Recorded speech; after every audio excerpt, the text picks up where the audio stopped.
Doesn't matter if I feel it. Nothing matters at all, because I know it's mine. In your spirit I can see it. In my soul I choose to feel it. My body comes along because in you it's mine. Abraham, he waited long, endured with patience, obtained the prize. Hope sure and steadfast, my anchor holding firm beyond the veil, seated here with you. Doesn't matter if I see it. Doesn't matter if I feel it. Nothing matters at all, because I know it's mine. Oh, in your spirit I can see it. Oh, in my soul I choose to feel it. My body comes along because in you it's mine. Doesn't matter if I see it. Doesn't matter if I feel it. Nothing matters at all, because I know it's mine. In your spirit I can see it. In my soul I choose to feel it. My body comes along because in you it's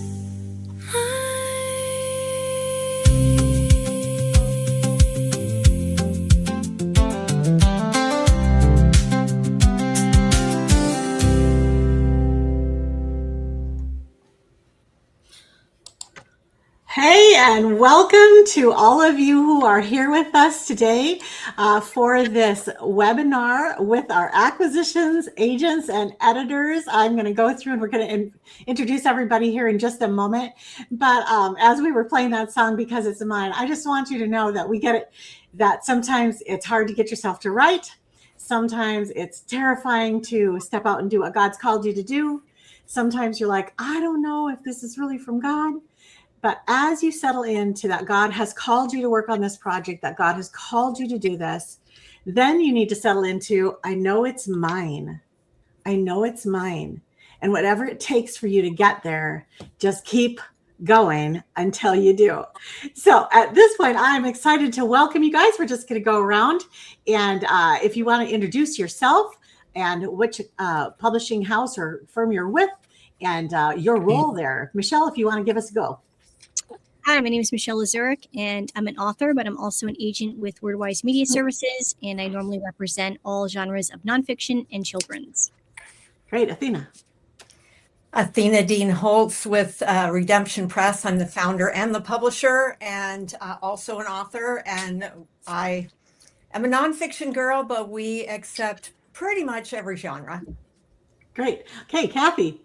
Yes, Kathy Bruins from the Well Publishers, and we're a small hybrid publisher, and we just love to help authors do the journey to what God has them for publishing. And Tamara. Tamara Clymer, Crossover Media Group. We're a small traditional publisher, and we publish books for women, anything that helps grow their faith. Awesome. Dawn. I'm Dawn Stevens. I recently took over EA Books Publishing, and we publish Christian authors, all genres. Personally, I write and illustrate children's picture books, so that's my love, but EA Books has hundreds of authors in all genres. So, You got a little buddy with you today. And I have a little grandson with me today. So Welcome. Okay, Michael. Mike Klassen, I am the founder and publisher at Illumify Media. We are a hybrid publishing company. We do mostly Christian books. We've probably published around 400 in the last 10 years. And I've been in Christian publishing since 1997, former pastor.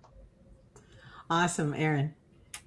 Hi, I'm Erin Davis with Moody Publishers. We're the second oldest Christian publisher in the United States. We've been around for a long time, and I'm an acquisitions editor there, specifically in the women's space. So that's books by women, for women. That includes trade books, and we have our own Bible study line.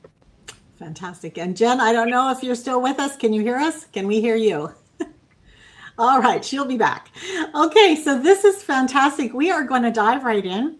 At the conclusion of this webinar, you guys will be receiving the link to the acquisitions one-on-ones. So just watch for that in your email if you've registered for that. Okay, we want to start right now with Michael.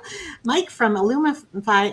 I'm going to kind of go through strategies here, but I wanted to start with like the most obvious and maybe the most depressing one for some people is that their writing skills are lacking. And so as you guys gave me your top tips as well as your top things people are missing, Michael, just address this one real quick here at the beginning.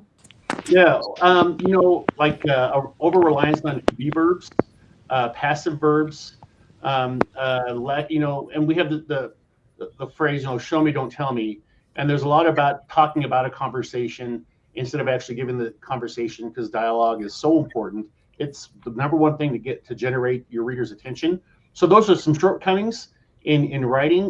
The other thing I find a lot is they haven't looked at other similar books because they want to have a book that's different from the rest of the books. And if you're saying the same thing somebody else has said, then you're not going to stick out. And so. Thank you. I'm gonna have you guys just put a couple suggestions in here for a writer who says, I think I've been told that my writing isn't good enough yet. What are some strategies? Clearly, come to the conference next week here online and get some tips and strategies. What are some other things that they can do at home or to develop that?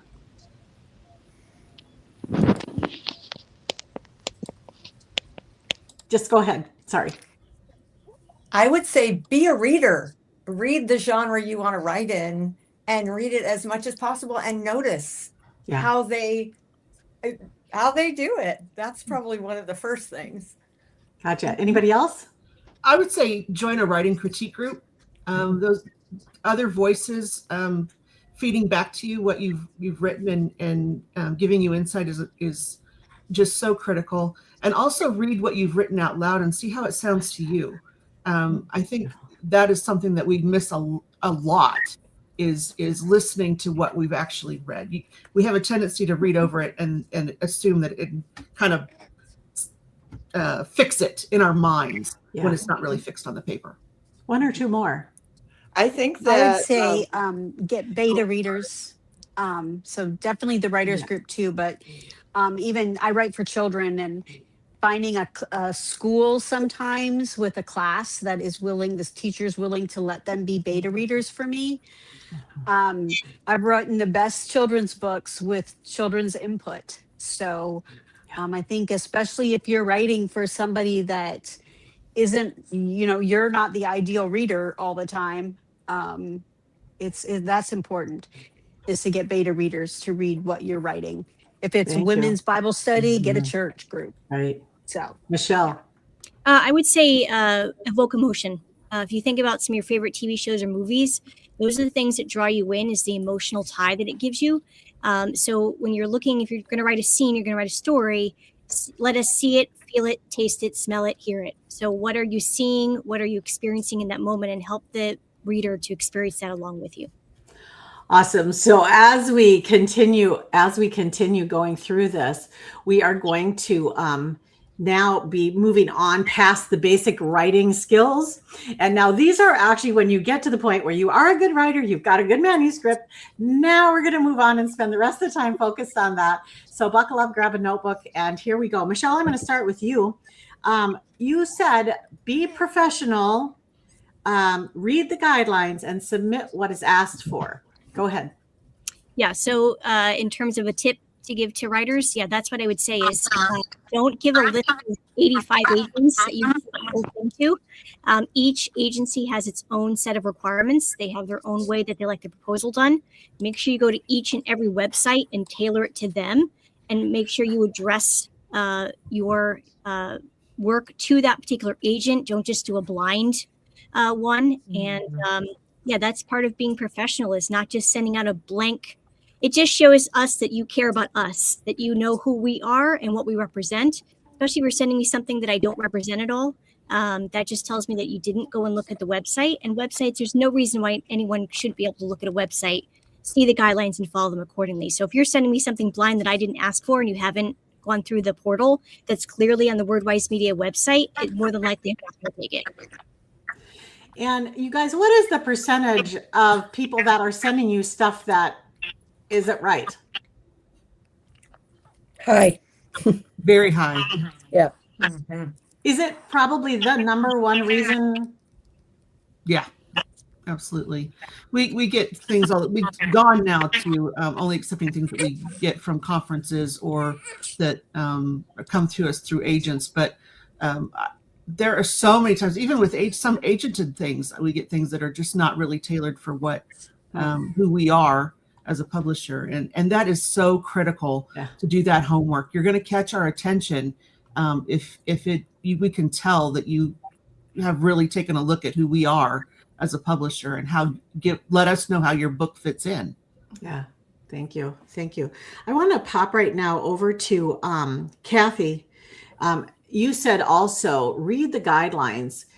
When you are working with somebody and they haven't read the guidelines, how do you help us if even agents aren't doing it right? Mm-hmm. Yes. As we discuss their project and it's obvious that they haven't read the guidelines, then we have that discussion of what they actually need and what we actually can give them. Okay. So it's just, helping them along the way to find the right place. And does anybody else have a strategy for how you can actually do that? I mean, the phrase, even from agents, that's a concerning phrase. Mm-hmm. I maybe think, Tamara, let's let some of the others answer here. Sorry. Okay, I'm sorry. Yeah, thanks. Athena. I think one thing that often just the not doing our homework and there's lots of resources out there now where you can get a stock proposal letter. And I get them all the time where it's like, you can tell they don't even know who we are, what we do, that we're a Christian publisher, that we're hybrid. They don't know any of that. So, personalize what you're going to have. An editor look at what you're going to send in. Make sure someone else who's try and find someone in the industry that can give you some feedback before you even present yourself to an agent or a publisher or an editor. Right. And how obvious is it, Erin, how obvious is it if somebody hasn't taken the time up in front?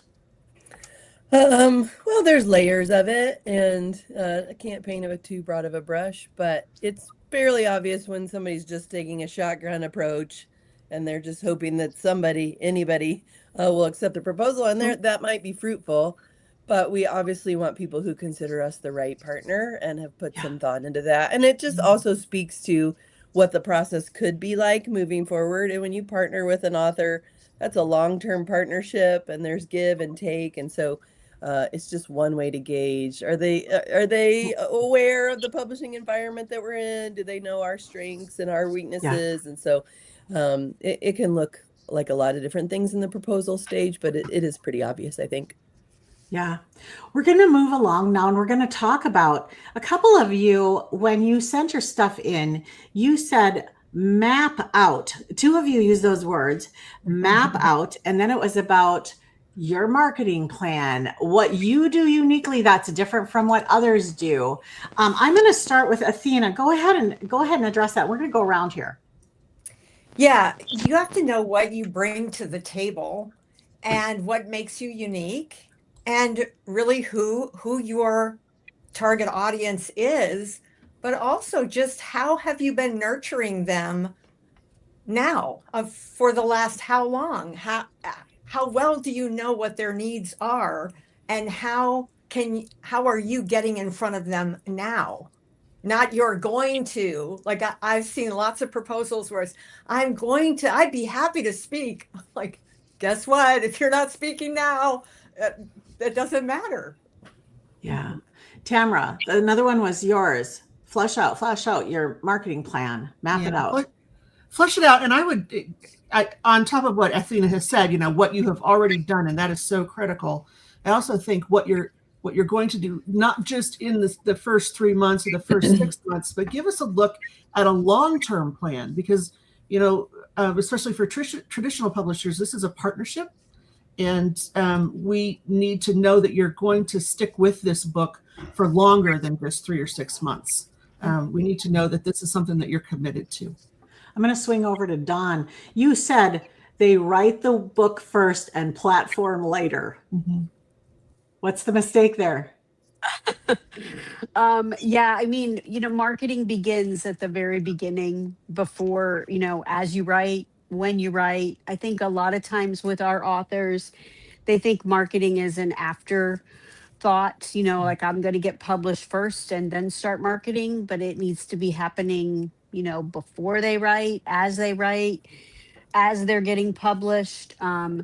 So one thing we offer is like a self-marketing course that we ask our authors to take as we're publishing, so they can learn and begin to understand. This is, we call them authorpreneurs. You're not just going to be an author, you're going to run a business, and your book is a company. So there's a lot to learn.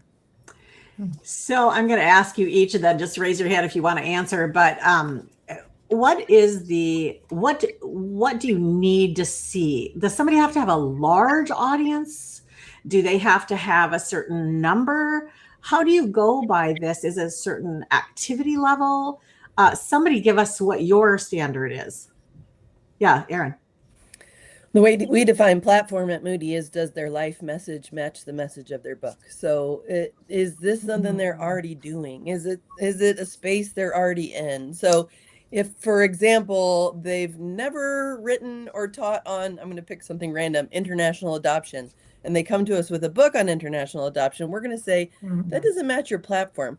We aren't looking for huge numbers, because we all know those can be purchased, and it doesn't necessarily mean they have depth. But is this a space that they've been in? Is there an audience looking to them for this content? And it can't be at zero, because that means, like we mentioned earlier, they have the book concept, but haven't thought about how to connect it with the audience. So we're really looking for life message. I really love how you just described that, and it brings it home. With my speakers over at womenspeakers.com, I say, this profile that you have here is the only picture of you they have. This is it. Yeah. And if they can't see it there, if they can't trust you there, then they can't proceed. Then they have to move past your opportunity for them, and they have to find somebody that they can trust. Michael, how about for you guys? What I bump into oftentimes is people with an old model of understanding how marketing works and promotion, and they go, "What are you going to do for me?" And that's a warning sign for me. Like, what, and if you really believed in we're a hybrid publisher, if you really believed in my book, then you would go out there and market for me. But I'm friends with authors who have published millions of books or written that million sellers, and they complain to me, well, my publisher isn't doing anything for me. And so it's really about taking responsibility for your platform, nurturing it, building it, and it's going to take time. Now we publish sometimes authors who have legacy books, and that's fine. But we, in our first conversation, we begin talking about platform. What are you doing to build your platform? Are you blogging if you're a nonfiction author? Are you on podcasts? And we don't refuse authors who don't have a platform, but we absolutely work with them to build it before the book is released. Athena, I'm going to pop back for you for a follow-up here for the writer who's listening to this and like, I don't have a platform. I've been teaching on this for decades, but I don't have a platform. What would you recommend? What's some first steps they can take? Well, I think just really zeroing in on, okay, this is what I do have. This is the passion that I have. This is the story or the message that God has given me. And I'm trying to just be obedient. And boy, what do I need to do to really hone all of that, bring that all together? We always feel like some initial coaching to help make the book the best it can be. And then also just really painting a picture of what your marketing campaign will look like was said already. We have to own it. It's our baby. It's our message. No one's going to sell our book and our message better than us. And it's just important to have it dialed in to where you're not going on a 30-minute explanation to someone who asks you what you're writing about. You have to know your topic, know what you're doing, and just be as prayerful as you can be to communicate that in a way that is going to be an honest representation of what God has given you. Somebody give a writer an easy on-ramp, a place to start. Like, I've got nothing social media going. I've got no email list. What's an easy first step? I would say you obviously have a passion for your message. You just don't quite know how it's going to get out there. And God has a million ways that he can get your message out there. So I always compare it to a person who wants to run a marathon. A person who wants to run a marathon doesn't get up on the day of the marathon and say, hey, I think I'm going to run a marathon today. Like, they practice. They go onto websites. They bring their training into little chunks, and they're persistent and they're consistent, and they keep going at it every day, and they keep adding a little bit and adding a little bit so they can finally run that 26 miles. In the same way, you have a message that you're passionate about. Don't disqualify yourself simply because you have a passionate message, but you don't know how to get it out there. You may not have enough for a book, but you might have enough for a blog or an article. Articles can reach thousands upon thousands of people, 10 to 100 times more than your book might ever reach. So find a website with a platform that they've already generated that will take your message and publish it. Once you get that message published, put it on your social media.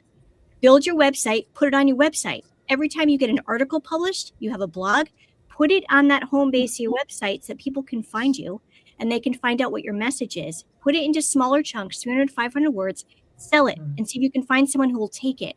Once you start getting into that rhythm of publishing, the smaller bits will add up to the larger message at some point. I'm going to let a couple more of you give input here before we're done with this, but I want to go back to our theme song that we started with because it's mine. And the words in there are, it doesn't matter if I can see it now. If I'm supposed to believe it, I can believe it. It doesn't matter if I can feel it now, because in my spirit, I can actually imagine what that will be like to go forward. And what does matter is that, has God called you to do this? And if he has, do not let this discourage you. Instead of be encouraged, keep going. I love the analogy of the marathon. That's really what this is. So don't give up too soon. Don't give up just because it's hard. It is hard, and it's good. All right. Anybody else have any other easy on-ramps ideas that we can share today? I have something, Okay, a short story I want to share. We had a woman, she's a children's therapist, was releasing a book, and she says, oh, I just feel self-conscious promoting my book. And there's a lot of false humility, especially in Christian circles, about promoting your book. And I said, Stacy, get close. We're on a Zoom call. Get close to the camera. So she gets close. I said, I want you to listen really closely. Get over it. And she started laughing. But something happened in her mind, and she realized I gave her permission to promote. And she got to work. And within the first 2 weeks, she had 40 reviews on Amazon, and she started telling people all about her book. And so it really begins with how we perceive our book and our calling and the message that God has given us. And I tell her, it's not about you.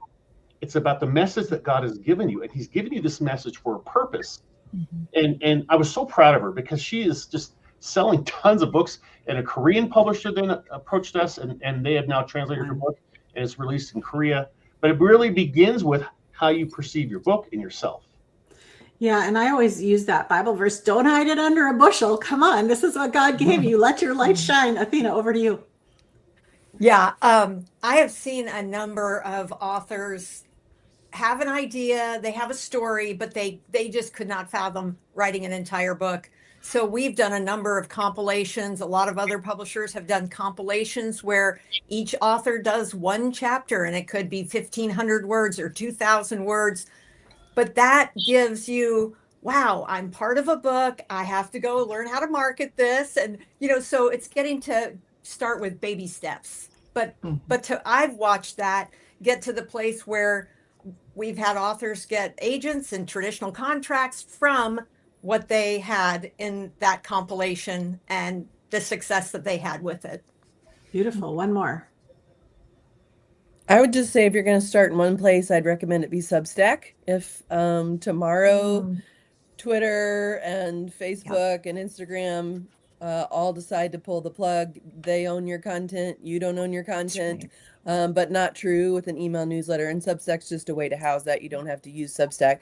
But that's the real beauty of it, is that that's your content, you own it. And unlike social media, it shows that this audience, they usually have to subscribe. They have to continue to subscribe. There's open rates, and the numbers don't have to be huge, but it does show to us as a publisher, yeah, there's an audience looking to this author for this topic. So if you're at zero, my recommendation to you would be start your own newsletter, and Substack's a really easy way to do that. Beautiful. Thank you. I'm going to segue right over to Kathy's was dream big, know your goals. Yeah, absolutely. Think of all the possibilities. Just brainstorm how you want this book to affect the lives of people, because that's what God is working through you, is to affect lives. So they need to brainstorm how to do that through the marketing. I love the ideas that were shared, building relationships, doing compilations. You learn so much from everything you do. Sometimes it doesn't go great, but you learn. So keep learning, keep doing it, because God's going to get you through it. I love that. I'm gonna pause here and ask you guys to share one of your favorite writers training programs. Obviously, next week we want you to come to the virtual writers retreat here. But what are some other ones, gals, that and even Mike, that you can just say I highly recommend? Michelle, let's go around. Oh, good question. Training. I would say besides this one, any writers conference. I think any writers conference is really good. They all give a different perspective from different faculties, and they all give a different point of view on their work. But yeah, I would definitely say, and even if you feel like, hey, I've kind of mastered this part of it, I would say everyone can use a marketing course at least once a year, because marketing changes every year. And with AI, things are changing so quickly. It's good to keep yourself refreshed on what's happening. So a marketing course from any writers conference, including this one, I think would be your best bet. Great. Athena? We have Book Marketing Pro Academy that we created. It was first Redemption Press University, but then it sounded like you had to be one of our authors to be in it, and that's not the case. So that is a platform where we do a lot of one-on-one live coaching, lots of training on every aspect. And yeah, it's a great price, and it's lots of new content every week and lots of lives. Beautiful. Kathy? I would say, yes, continue to go to conferences. I believe that the networking is number one benefit at conferences. You learn so much from others. And but there are so many good trainings out there. I love the Christian Pen. You want to learn how to edit your own work, you better take some editing courses. So there's a lot of good things out there. And of course, you're the original founder of the Well Conference, which is awesome for writers. I love that conference. Tamara? I am a big proponent of those writers critique groups, and I think Word Weavers does a fantastic job of.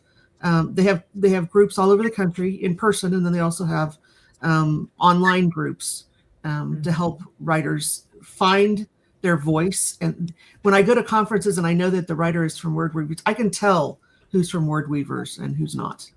They just do a really good job of helping their writers along. Thank you. Dawn. You know, the old saying, hang out with who you want to be. I think, you know, whether it's writers' conferences, which definitely I've learned a lot, but just being, not so much even attending the conferences to hear the sessions, which are wonderful, but getting to know the other people there and talking with them about what they do, and not feeling this can be a really lonely world and a lonely business, because most of us are just working in front of our computers all day long. So I think meeting other people that do what you do and communicate with them and talk with them and share with them, you know, you can definitely do that. Word Weavers is a great recommendation. One of the things I love about the EA Books family is that, you know, it's just a family of authors who are all, you know, trying to sell their own books and partner together. And so just meeting people, being willing to say that when you meet people, like, what do you do? Well, I'm an author, and, you know, I illustrate, or I do this, and talk to people about it. And you'll be just amazed at the people that God brings into your path that can guide you and help you. Love that. Mike? You know, writing is an isolated activity, but it's best done in community. And so even finding Christian writing communities here in the Denver area where I live, we have Writers on the Rocks, probably 700 Christian writers in the area, and we have writers retreats. Also, Illumify has an annual writers conference. We're going to emphasize story, how to tell stories, on October 3. And then I also have a blog, the Power Writers Report, where I give instructions on writing tips and platform building tips for people who want to know more about that. Great. I'm going to tuck one in here before I get to you, Erin. Jenn Dafoe Turner was here with Abundance Books, and we just didn't get a quality connection. But I know that Abundance Books has a training program also associated with them, and that's in fact part of the grand prize at the contest next week. So those of you who are interested in that, go ahead and check that out. And then Erin, over to you, Moody. Well, Marnie and I met at Speak Up, and so I'd love to give a plug for Speak Up. That's a great one for networking, and you can have acquisition slots there and other kinds of training. But I would say in my space, anything you can do to be a better exegeter of Scripture is worthwhile. When you are a writer and you are stewarding the Word of God, the stakes are really, really high. And so whether that's, I hope you're already sitting under a good Bible teaching pastor, but if not, that's step one. But if it's something in your church, a quality Sunday school class where you're learning to exegete, we're not looking for our authors to all be seminary trained, but man, we can tell when they are. So anything that's going to help you steward the Word of God well is worth your time. Awesome. And I'm going to come back around to you right now again, Erin. One of your number one tip for writers is feedback. Talk to us. Yeah, I feel like we've touched on it some already, but one of the differences between authors and wannabe authors is that willingness to accept critical feedback, and nobody likes it. Nobody wants to be edited. Nobody wants to hear that feedback, because we put the words on paper in the best way we know how to do it. But I'm not talking about your mom or your husband or your best friend who's going to say everything you write is great. I'm talking about people that'll say, like, actually, you used Scripture out of context there, or you lost me there. I didn't know what you were talking about, or I quit reading. Those kinds of things. The more feedback loops you can create, and the more you can kind of tolerate the tension of the fact that that's going to shape and reshape your work. Stephen King, of course, calls it killing our darlings. And if you're going to be a writer with a long career, you're going to have to get used to a lot of dead darlings. But the result is a stronger work. So be willing to invite not just feedback. I hope you have encouragers. That's really important too. But critical feedback is how you shape a work. Cal Newport, the author of Deep Work, which is one of my favorite books, said most of the books on the shelf these days are first drafts. And I think he's right. And that means that the author stopped short of inviting the feedback that could have taken that book from a first draft to a classic that'll stay on the shelves for a really long time. So let's segue here into the value of editing, because this is where you guys absolutely shine, is taking a work that's already done, that's good that has already been edited. And then it goes through the process of serious editing and it comes out just so much better. I want to use this story of before I ever wrote my first book, I was the president of the Friends of the Library. And we had a multi best-selling author and to do a training for writers. And so I was there. I wasn't even thinking of writing a book at that time. And she pulled out a manuscript that she had just gotten back. So this is someone who's already really, really far down the path. And she pulled out this paper manuscript at that time and she passed it around. It was full of red. It was full of red. And I couldn't believe it because she was already famous and doing amazing. And she said, if you can't handle this, you shouldn't become an author because this is part of the journey. Anybody want to just address something here that's coming to your mind? I will say that I am a better person and I'm a better Christian because I'm a writer. And I say that because I know there are some people that I know that just kind of scribble something out in a month and send it to their editor or whatever and kind of put a book out. And that's wonderful for them. But learning the process of writing and editing takes a lot of time, just as our spiritual lives are formed. It's a long process until we get to heaven. The craft of writing takes equally as long. And we never quite get there because there's always going to be something to reform and reshape. And I will tell you, I have learned how to take rejection better. I have learned how to listen to other people and know that they're for me, not against me. I've learned how to meet deadlines. I've learned how to take direction. I've learned so much that not only has boded well for me as a writer, but also for me as a Christian because I've gone through the process. So I would say do the work. And what Erin says is so true is, nobody likes it. Nobody likes to be told what's on the page is not good enough, but that's not personal to you. It's just a process. We're one baby step in the process of getting a finished draft. So don't take it personally. Just say, okay, this is my next step in moving forward in my writing journey. And I'm giving God glory through all of this. So every time I say yes, and I say I'm going to make that change because that person really wants the best for me, I'm giving God glory when I do it. When you take that perspective, it changes everything. Thank you. Who else? If I could just build on what Michelle said, I think the greatest trait a person can have if they want to grow as a writer is to have humility. And we have authors and we try to give them advice and they don't want to listen and then they crash and burn. But if you're humble and I learned this, humility is an act of the will. It's not a gift it's not a fruit of the spirit. So we have to decide to humble ourselves. But when our pride is not, our ego is not invested in our writing, then we can grow. Then we can have a marked up manuscript and it doesn't hurt our feelings. I've had some authors, they can't sleep at night because the copy editor marked it up. And I'm like, everybody's manuscript is marked up. So come at this with humility and you're going to grow as a writer and you're going to become better. Love it. Athena. Yeah, just being teachable, same thing as humility. But boy, these days, it's so often that authors come and they go, God downloaded this to me. He gave me every word. It doesn't need editing. It's, and it's like, don't play the God card because then we don't have anything to come. We can't just say, I'm not sure about that because then we're questioning God, right? So I think being humble enough to say, well, I really feel like God gave me this, but I want to learn everything I can to be the best writer I can be, to honor his name in what I write. That's a much better way to come at it than, God gave it to me and you're going to publish it. One thing that's coming to mind that I'll come over to you, Dawn, is marry your mission, your God-given mission, but don't marry every word. Like you have to allow people to help you. Dawn? I just want to add, so good, everything everybody's saying. But I think there's another level of humility that comes in with the author that is a perfectionist.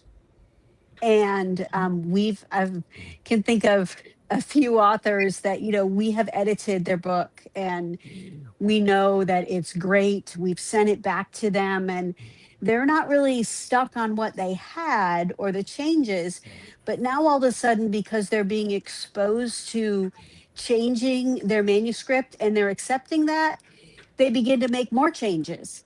And, or they take a suggestion that one of our editors may make and they take that. Then I even recently had an author who, after we did all the edits, went outside and they weren't sure. So they asked another editor outside our company to re-edit. And it just, at some point, you have to say, I trust God, I trust you, the publisher, I trust you as an editor, and we're going to move ahead with this. So, EA gives the author a lot of control in the process.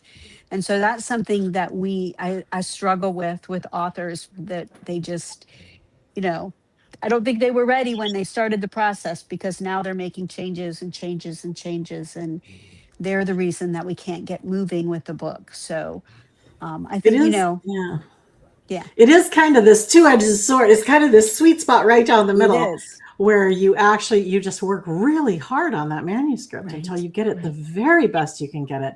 But then you have to stop, because I don't think there would ever be a manuscript you couldn't do something more on, right? I mean, do you guys agree with that? Because that's how mine are. I'm like, yeah, I think I could work on this forever and never get to the perfect place where I know I'm going to be satisfied with it every day for the rest of my life. Yeah, it's probably not going to happen. So talk to the writer who's just really struggling with being done, being ready to submit it, being ready to go. Tamara? Sorry. Okay, go ahead, Michelle.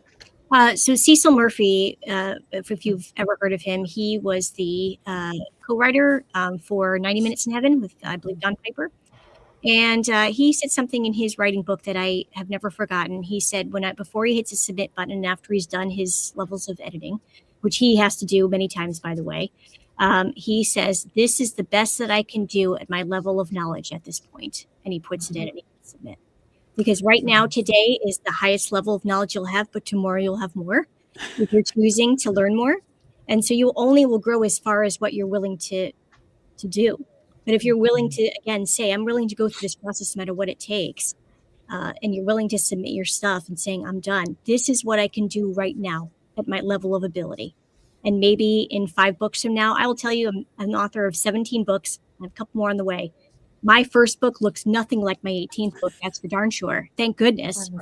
And like I said, but it took a lot in between, a lot of tears, a lot of hard work, a lot of nothing, no money, all time, no money for me to get to that spot. But I do believe God is glorified in book 1 as he is in book 18. But I also had to take the step to say, yeah, I'm ready to do whatever it takes. And so when you hit that submit button, you're at the level of ability you can do right now. And that you're committing to, okay, book 2 or 3, if I'm obedient with book 1, he's going to give me a book 2. He's going to give me a book 3. So when I take that step of obedience and I'm learning more, I'll be at a next level of ability the next time I hit submit. I'm going to open up for a couple stories here in a moment, but we could all share Cecil Murphy quotes, I'm sure. But one of the things that he taught me was that he had to learn after he had a couple bestsellers, and he's written over 100 books. He's ghostwritten many, many books. And he had to learn that he had to let go of the outcomes, let go of the results. He just had to, or he couldn't write. He would just become just locked in his mind. But as he learned to just do what God called him to do, the very best he knew how, with God's help, and then press send and let it go, that's when God's able to really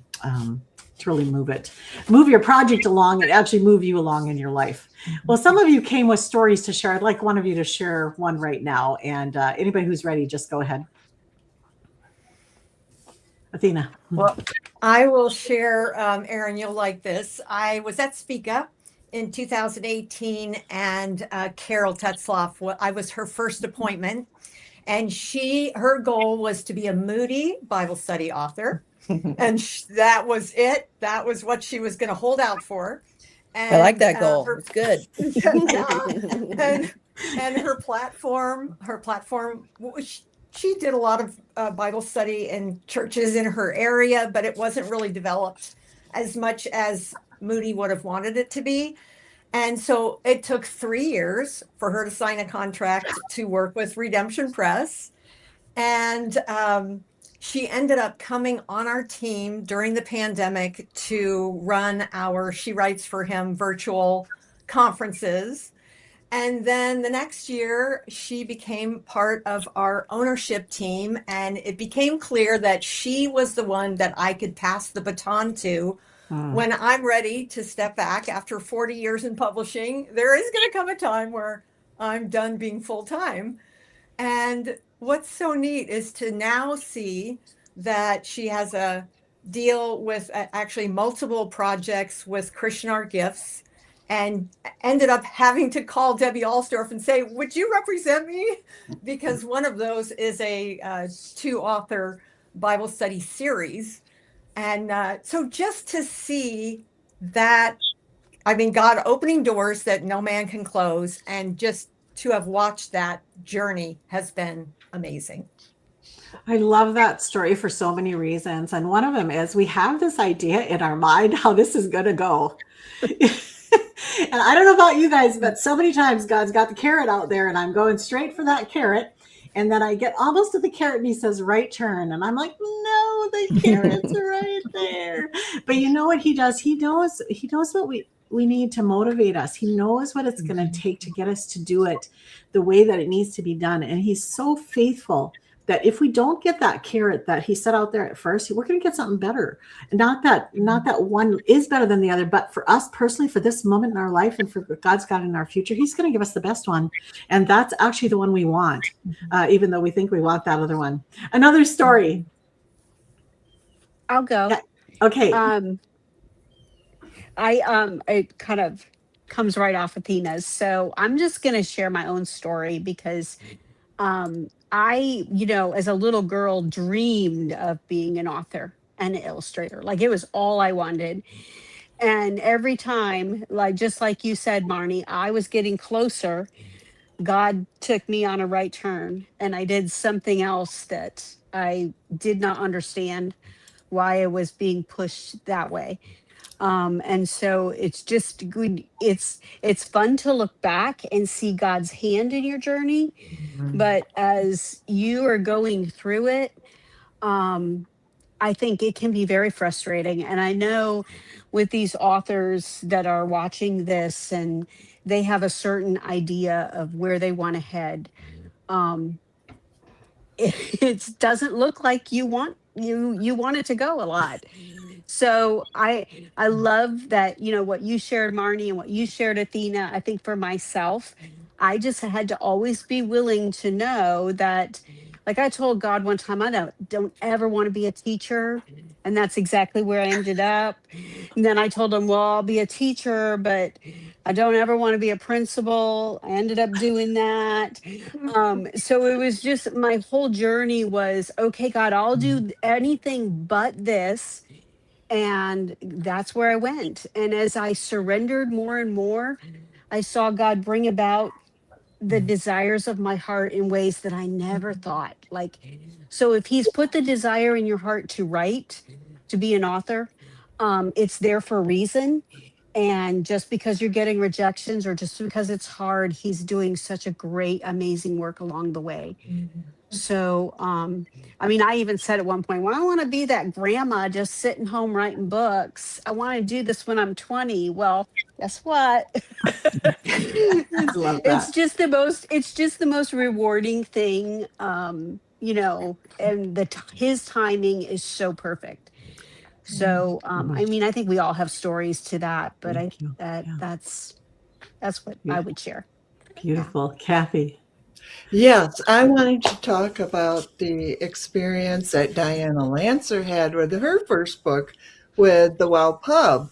And this is a story of taking ownership.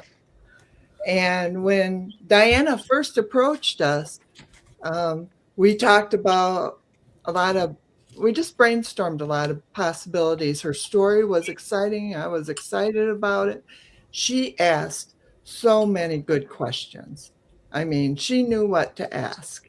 And it went on for months with asking questions. And then she'd go and research and learn more and come back. And she finally decided to sign with us. Well, you know, as Sandy Gould and I talked to her about the nuts and bolts of publishing, and she decided she wanted to do a book launch along with the publication, and took it upon herself just to be ready for the next step.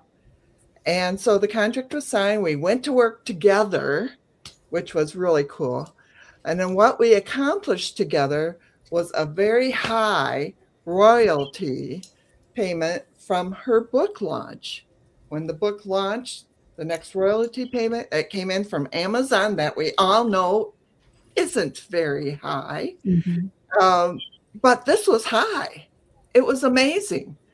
And the next two were not shabby either. But, and we're still discussing possibilities with that book.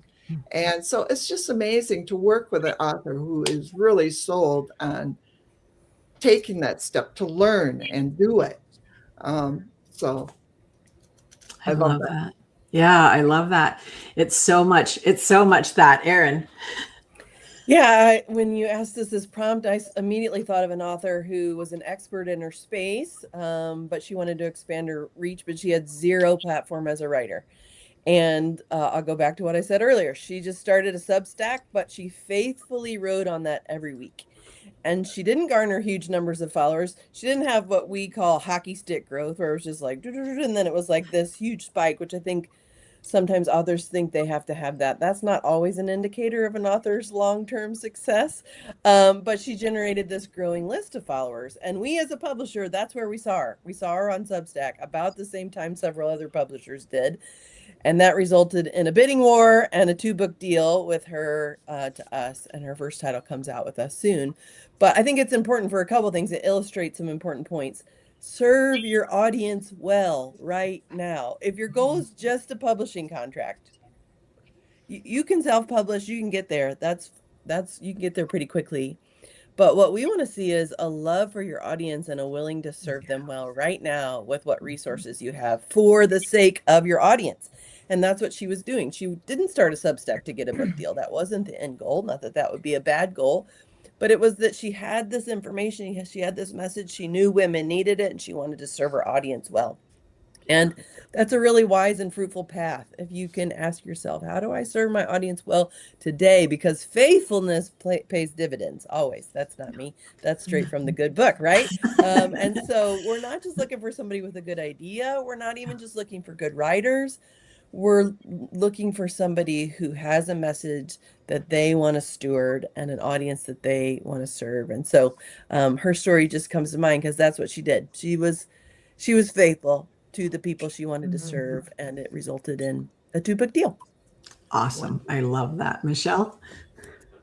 So I recently signed a woman that I had met in person at a conference in 2022. She was a great author. She had an idea for a picture book, and she ultimately did not go with me. She went with someone else, darn it. But I kept in touch with her and wanted to see her success, and the book was published and did fairly well. Fast forward to January of this year, and the book has now run its course, and the publisher has decided to return the rights back to her. So now it is out of print. In addition to the agent that she signed with, he is no longer agenting. So now she's stuck with a book that she can't print and an agent that won't represent her. So I heard of her story and reached out to her and said, can I help you in some way? And so we had a Zoom call. And honestly, she said, Michelle, I got into traditional publishing because, I didn't want to deal with all these, logistical type things. I wanted someone to kind of represent me on that. And she said, you know what, maybe God's saying I'm done. She said, and I'm okay with that. I'm getting to the point where I'm okay with that. And I said, okay. I said, as we kind of explored that. And then she proceeded to tell me, and her face lit up, like 36 different ideas of books that God had given her.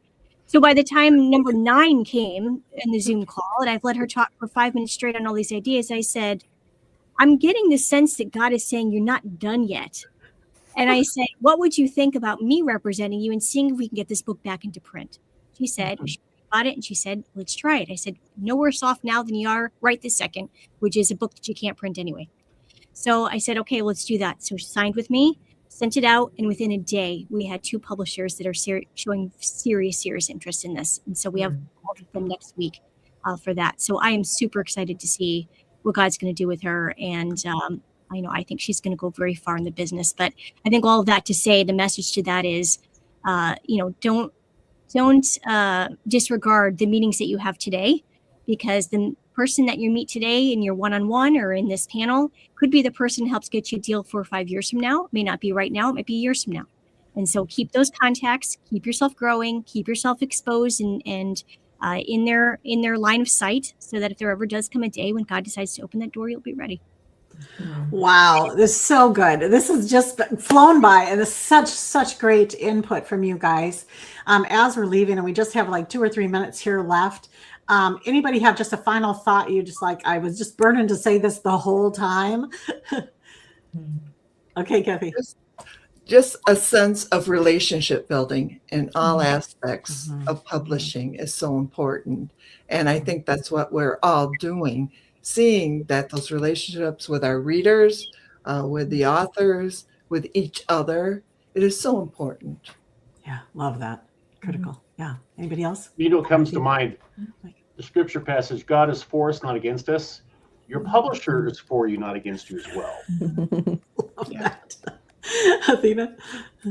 I would just say, and Michelle, this kind of came out of what she said, you can't always think that God is telling you you're done. You know, there is an enemy, and if we're writing something that's going to build the kingdom, we're going to get some pushback, and we're going to hear that, who do you think you are? No one's going to want to read your book. I mean, it's the same narrative. Everybody I ever talked to, when they are in that place of feeling like quitting, the enemy just swoops in, and you know what? If we don't recognize that, then we can't resist him. I love that. Good word. Okay, Erin. Yeah, I would just think, man, you've gotten so many gold nuggets here. And one of my personal commitments is that I want God to be as glorified in every step of the process as he is in the end result. And so that means how you steward your gifts, glorify God in that, and how you interact with other writers and how you interact with other publishers, let God be glorified in that, and how you submit to the editorial process, let God be glorified in that. It's not just that when the book's on the shelf, God can get the glory. We want him to be glorified in all of that. It takes all the things you've heard about here. It takes humility. It takes dependence. But that's how we put things into the world that make a real difference. Wow. Yeah, I know. We got 30 seconds each. Dawn? I just want to encourage the listeners to sign up for those one-on-ones. I know everybody on this panel, whether you decide to work with EA Books and we're the publisher that is a good fit or not, I love talking with authors and coaching and sharing with them. And so even if it doesn't turn into a book deal, I never regret the time that I get to spend with a one-on-one with an author. So sign up, even if you're doubting, do it, because it's fun for us as well. Yes. Thank you. Michelle? Marnie, I couldn't help but think about the passage of Jesus multiplying the loaves and fishes when we were talking about giving God what we have. And it was never the disciples' job to multiply the food. It was only their job to give him what he had. And he reached out his hand and said, give me what you have. And when when they all gave up what they had, he was able to multiply it and feed so many people. And so it is not our job to decide where God puts our words. Our only job is to give them. And God will give its course regardless of what we feel. And you will probably be very surprised. I believe that one of the main joys in heaven will be people coming up to me and saying, hey, I read your article and it changed my life, or it gave me a different step in something, or I read your book and I never heard from them here on earth, but in heaven I heard from them. And so the meaning and impact of your words can be just incredible and infinitesimal. Can be an incredible impact on the world, but you have to give your words first. Love that. Tamara, 30 seconds.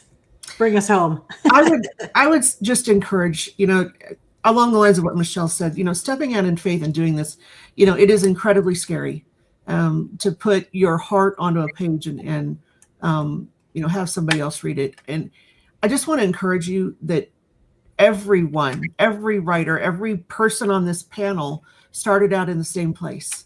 And, it just takes one step at a time. Francine Rivers, Jonathan Kahn, they didn't have followers when they started writing. We all start out at zero with zero knowledge, and we just need to see where God can take you. And so I would just encourage you to step out in faith and do what he's asked you to do. Love it. And that is our time. Thank you all for being on this panel. Thank you guys for joining us. God bless you as you write. We'll see you next week at the Writers Retreat, and have a wonderful